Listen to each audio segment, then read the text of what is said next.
Israel और Hamas के बीच बीते 1 सालों से लगातार संघर्ष जारी है और इन सब के बीच इजराइल जो है वो रुकने का नाम नहीं ले रहा और वो लगातार भारी बमबारी गाजा में कर रहा है। ताजा बमबारी कहां की गई है इजराइल की तरफ से, इस वीडियो में मैं आपको बताऊंगा। स्वागत है आप सभी का, मैं हूं आपके साथ चंदन भारद्वाज।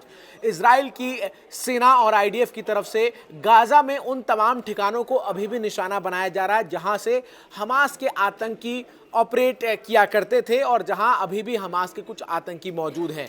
कई इलाके गाजा में सेफ जोन घोषित किए गए हैं जहां पर शरणार्थी जो हैं वो रह रहे हैं, लेकिन अब इजरायली डिफेंस फोर्स को ये शक है कि इन्हीं सेफ जोन्स में हमास के आतंकी रह रहे हैं और इन्हीं सेफ जोन्स में इजराइल के बंधकों को भी छुपाया गया है और इसीलिए इजरायली डिफेंस फोर्स अब इन सेफ जोन्स को टारगेट कर रही है।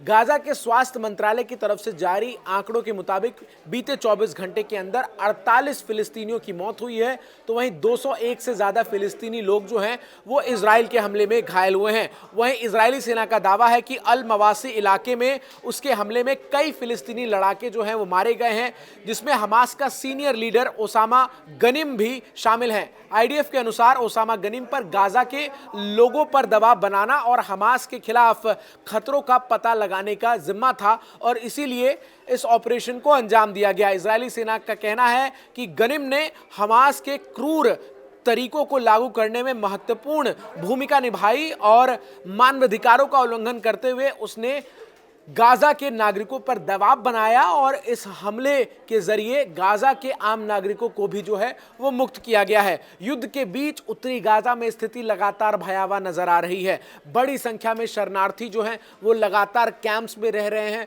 भुखमरी के शिकार गाजा में लोग जो हैं वो नजर आ रहे हैं।